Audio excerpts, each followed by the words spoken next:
Welcome to the data science sessions, data acquisition and preparation. I hope you can pay attention, get a piece of pen or paper or laptop or notebook or whatever, and let's get started with today's lecture. So today I want us to discuss about data acquisition briefly, then we shall put much of our emphasis on data acquisition systems, and we're going to focus on just a very simple system. What is data acquisition? Data acquisition is the process of collecting raw data from various sources, let's say sensors, databases, or surveys. Now, this data is then cleaned, processed to make it suitable for analysis. This process is very important in data science because it ensures that data is of high quality and can be used to generate accurate insights. Even though it's very important in data science, data acquisition isn't a very simple task. It's very challenging, as I've said, very challenging. And there are so many sources of data. Let's say there are common ones like sensors. Sensors are devices that can measure physical quantities. Let's talk of temperature. When you look at a thermometer, when you look at pressure, when you look at humidity, and these often collect data in real time. In just the previous lecture, we discussed about the different velocities of data velocity, where we had real time, near real time, batch, and so on and so forth. So for sensors, for them, they collect data in real time. Then the most popular source of data when we're doing data acquisition are databases. Databases are simply repositories of data that can be accessed and queried by computers. And this is actually the most common source of data in data science. And then earlier I discussed about surveys. You can collect survey from a population of people, and then you clean it, you do the entire process of data acquisition. So the process is simple. You need to identify data sources, collect this data, clean it, store this data, analyze it, and communicate the results. And that is quite complex and challenging, though an essential part of data science process. By acquiring high quality data scientists like you who's listening to this live stream can generate more accurate insights and make better decisions for their companies or wherever you are. So, that being said so well, I want us to put our main emphasis today on data acquisition systems. Why data acquisition systems? It's because we are going to look at how we can sample real world data, process it, and then display it on any output device. Let's say a very simple LCD screen. This data acquisition system that we are going to be looking on works as a microcontroller based digital thermometer for measuring temperature. And its role is very simple. We are going to look at one whereby it displays a fever just in case your temperature exceeds 37 degrees centigrade. And that is a mark of showing that you have a fever on you. How can we build such a system that will collect data in real time, process it, then output information after being cleaned and then analyzed to assure the person that is displaying it to that you either have a fever or not. This one, when we're working on this data acquisition system, what's wrong with this machine? We shall follow a very simple pie chart. No, this is a flow chart, the one that you see on your screen. So this one, at the start, it needs to start a program. When you start a program, it needs to declare certain variables now at the second phase, and then set LCD parameters and also set posts for input or output. Then later on, it needs to initialize the LCD screen and display the logo. and wait maybe for 60 seconds to stabilize as we work on collecting data. Then we shall initialize DS18S21, which is a microcontroller that I'll be discussing on later on in this lecture. So we proceed down here where we shall read data from this microcontroller and then convert the display. We convert whatever we've read to display into a displayable format.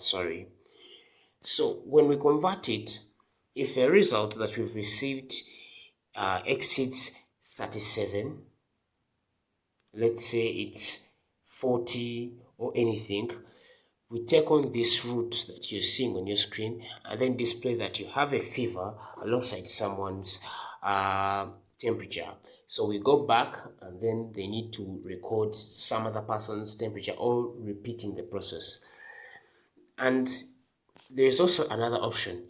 If this person has a temperature that is 37 or below, actually below 37, that means we shall display something like you have a normal temperature and then their temperature, and then it needs to loop back into this, and there is a continuous loop between the display and then the reading of the data from this microcontroller, the DS18S21, and then converting our collected data into a displayable format. So that process of reading data is to collect the data. Two, in converting, we are trying to clean this data and then analyze it. When we analyze it down here, we try to determine, is it 37 and above for a fever to be present, or 37 and below for a fever to be a negative. That is what data acquisition is all about, and this is a system that we are going to be looking at this evening. So one of the microcontrollers that we are going to be looking on today is the PIC16F84. What does this do? This is one of the most popular microprocessors that we have in this world, and I'll give you just a very brief discussion about this microcontroller.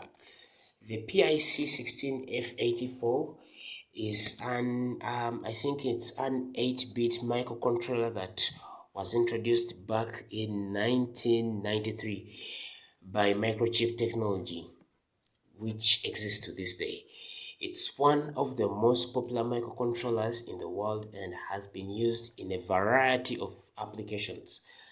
Let's say simple devices like the one that we are going to be focusing on today, a motor, the way you can turn on a light in your home, or it's used to measure temperature, like the user case we have today in processing power or memory.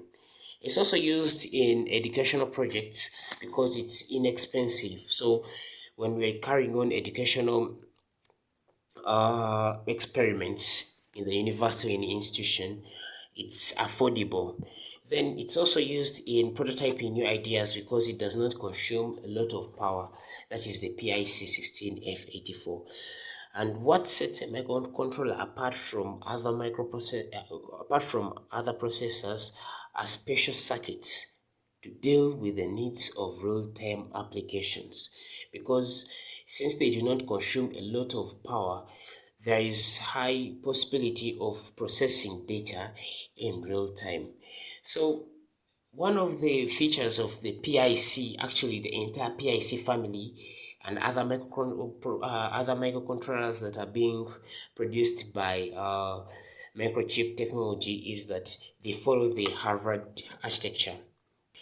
The second one is it improves the bandwidth over a traditional von Neumann architecture.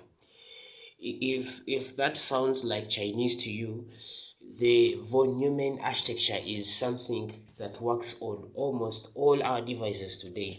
It's a very popular architecture in computing these days, and we can define it as a design for a computer that uses a single memory for both instruments and data. actually something that we're going to work on today will follow the same architecture.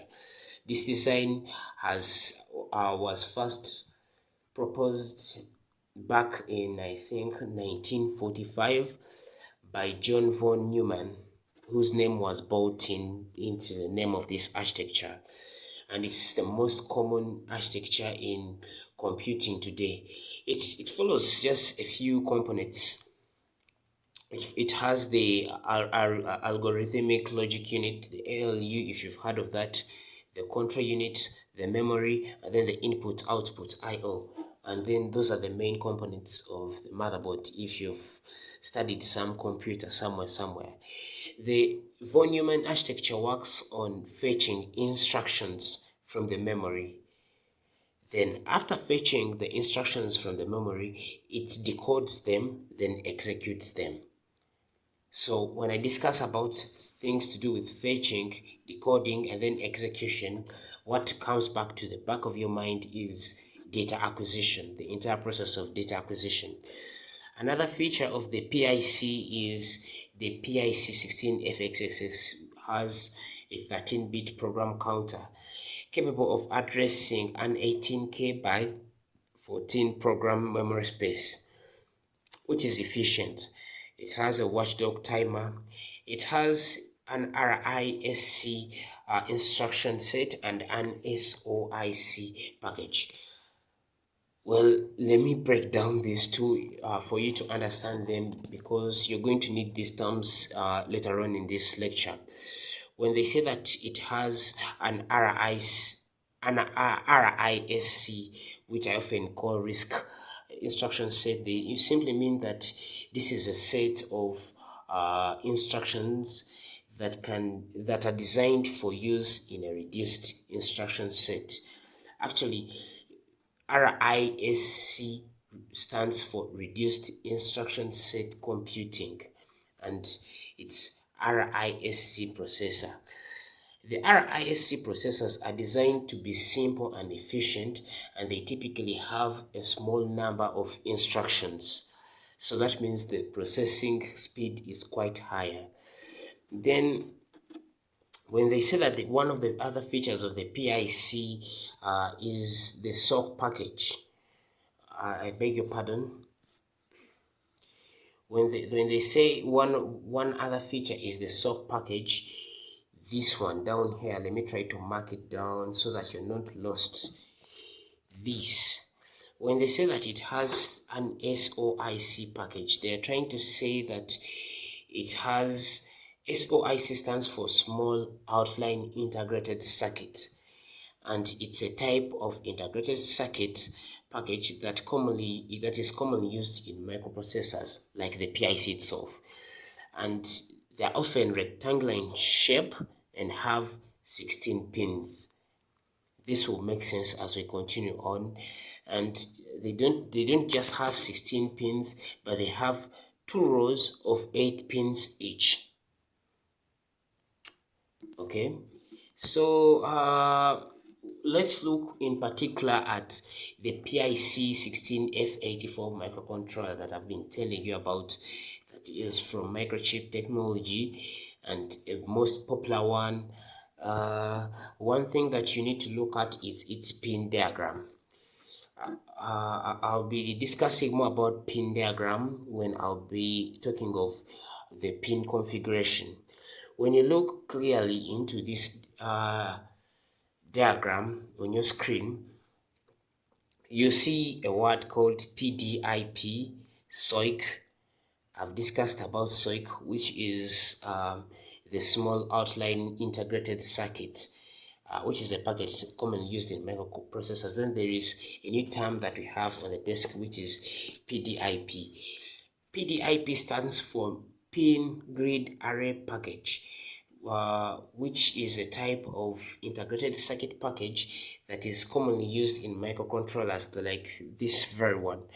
And it's also rectangular in shape, as you can see, and have about 28 pins if you're to count very well, and are arranged in 2 rows, 1, 2, as you can see on screen, of 14 pins each. I hope you can see that too. So they are often large and difficult to solder. That is just a by the way. But this is the pin diagram of the PIC CF8X. Now, if you're seeing on your screen, you see some other thing which is PIC16CR8X. It's also a microprocessor. It's also a microcontroller. I beg your pardon. That is from the microchip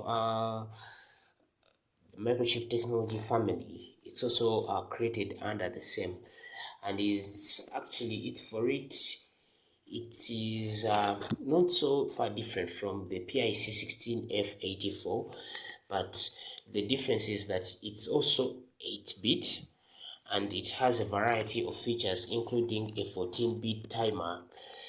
It has a 16 input or output pins, and it has a 1024 watts of memory. That's the PIC16CR8X, which is not so far different from the PIC16F8X. And in my own view, I would think it's a sequel or something. Moving on.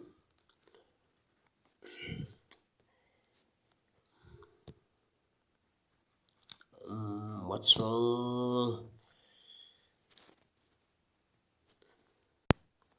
And moving on, they're giving us different microcontrollers that are being produced by the microchip technology, where there is PIC16F83, whose program memory is 512 flash. It has a RAM of 36 bytes. It has a data EEPROM of 64 and a maximum frequency of 10, and so on and so forth, which we shall not be looking into details here, but I want to discuss about the Dallas DS18S21. This is also a microcontroller, like you would see the PIC that we've been discussing of, but it has a few differences here and there that I'll be discussing on this lecture. The Dallas DIS18S21, if I'm to take you back a little, is a temperature sensor that is commonly used in embedded systems actually, and that's why we're going to use it in our microcontroller. I mean our system, our data acquisition system today, and it's just in a format that it has a resolution of 0.5 degrees centigrade and a temperature range of that is between negative 55 degrees centigrade to about 125 degrees centigrade, which is a very large range. If I'm to say, it uses a one-wire protocol to communicate with the microcontroller. So that means there is nothing actually. Later on, you'll see an architecture of a device, and you'd see that one-wire protocol to communicate with its microcontroller. That is the Dallas 18S21. Away from that, we are going to look at its pin configuration. What is pin configuration? I've hinted of pin configuration when I was talking of a certain diagram that we saw earlier back here. Right. Let me try to swipe. When I was looking at this, I said we shall look at the pin configuration later on, as we looked at the pin diagram of the PIC 16F8X and then the PIC 16CR8X. So when we look away from that one, the one for the Dallas is quite very simple, as you see that. And pin configuration simply means it's a way in which pins of an integrated circuit are arranged. Pin configuration of an integrated circuit is important for determining how the integrated circuit can be connected to other components. If you look back here a little, these two microcontrollers were being linked up to RA2, RA3, and all other components, as you can see on your screen, as an integrated circuit using PDIP and SOIC for those different PICs, whereas the DAS DS1821 simply has 3 pins, as you can see, and these are connected to the DND, the DQ, and then the V infinity, and then the bottom view, as you can see on your screen. The Dallas DS18S21 has the direct to digital temperature sensor, just direct. Then it also has an output temperature sensor of 9-bit resolution, unlike the PIC16CR8X that we said had an 8-bit, and then the PIC SICO that I don't have time to go back to. The DS18S21 can function as a standalone thermostat with a user programmable chip points of 8-bit temperature sensor with a one-wire digital interface. So I've mentioned about it that its temperature range is between -55 degrees centigrade to positive 125 degrees centigrade, which I think is a very wide range, if I'm to say. Just imagine if you to read some temperature in the industry, and that temperature is, let's say, something like 110 degrees centigrade. Well, there is no ordinary thermometer in this analog world that you place under 110 degrees centigrade and it survives. It will start boiling itself. But its operating range is just enough for it to reach such high temperatures that are beyond the boiling temperature of water, and then into cold temperatures below 0 degrees, like -55 degrees centigrade. It is accurate to positive or -1 degree centigrade over a range of 0 degrees to positive 85 degrees centigrade, as you can see on your screen. So this is very important to know the accuracy of our data. Remember, in data acquisition, the higher the quality of data, as I told you in the previous lecture, the better is our work in data science. So the accuracy of positive or -1 degree centigrade over that range is very important as you're using a Dallas 18S21 to determine how accurate you could be despite the results that you have at hand. When you look at such a microprocessor, it can give you a future scope of what it could do in the future. For example, it can be programmed to work as a temperature alarm. Let's say you go into a country where, like, the world is suffering from climate change. Yes, the world is suffering from climate change. So we can program this so that we can be able to know that since we are suffering from climate change, we can generate a device that is able to know that, oh, temperatures are higher than expected. And when we know that temperatures are higher than expected, or temperatures are lower than expected because climate change is too way, this device can send an alarm. Even on a building, when there is something burning and probably smoke sensors are not working, then it can send an alarm. It can also be improved as a system that can be integrated with a notification service. Let's say in case you're a programmer and you're tasked to build a system, and in this system you want to build something that when temperatures are high, you receive a notification that temperatures are high. You know what? You alert such and such a team to come and work on the temperatures in the building to prevent people from suffocating, or temperatures are very low, from freezing, etc. It can also be used in networking, like when temperatures go low, where you left your baby back home, you receive a text message or an email or a WhatsApp message So that is just improving on such a very simple program that just uses a microprocessor.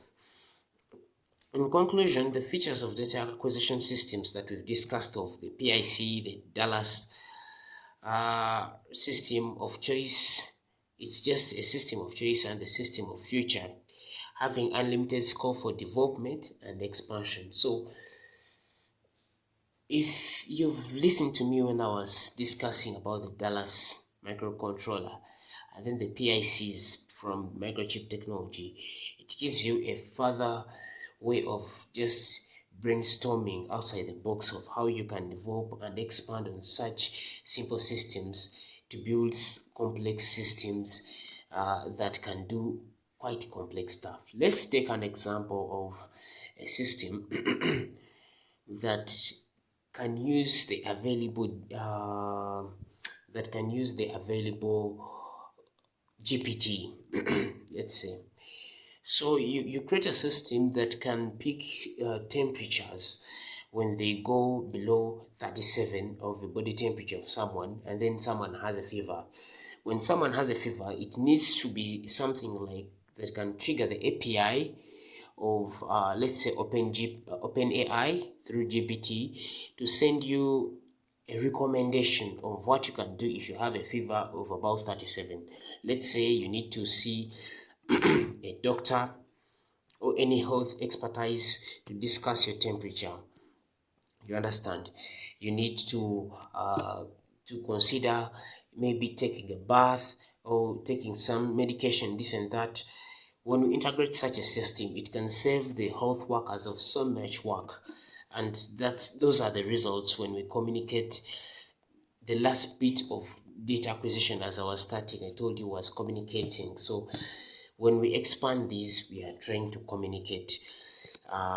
So I want you to look at this architecture in full of this system that we've been looking at, the PIC 16824 sorry.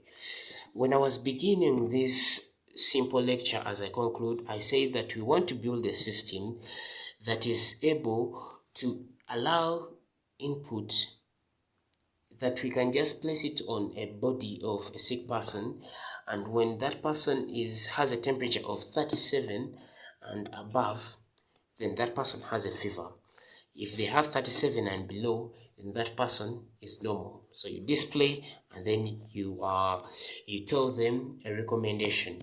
So according to the flowchart diagram that we had back here, we say that it should be able to start the program, then declare variables, set LCD parameters, set ports for input output, then initialize the LCD and display the logo, maybe wait for 60 seconds or something, then initialize this microcontroller called DS18S21 by now, which I think you understand, then read data from the DS21 and convert it into a displayable format. Then if whatever we have as our clean data is analyzed to know whether it's about 37 or 37 itself for someone to have a fever positive, or 37 or below for such a person to have a negative. And to do that, this is the entire architecture of our system. It allows input of power.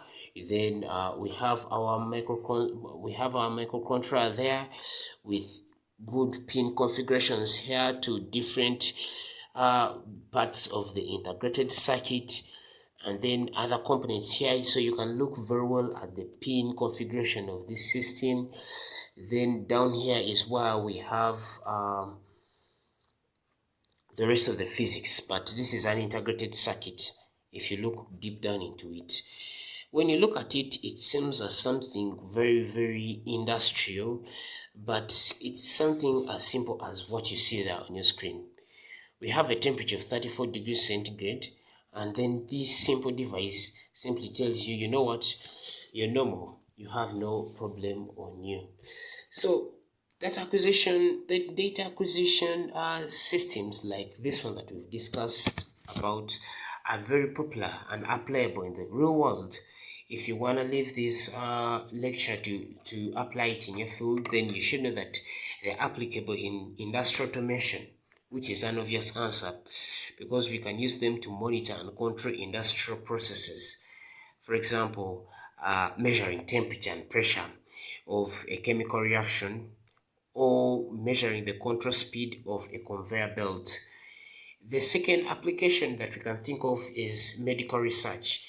We can use data acquisition systems to collect data from medical experiments. We can also use it for environmental monitoring and so on and so forth. That's all I had for you today. So I want to appreciate you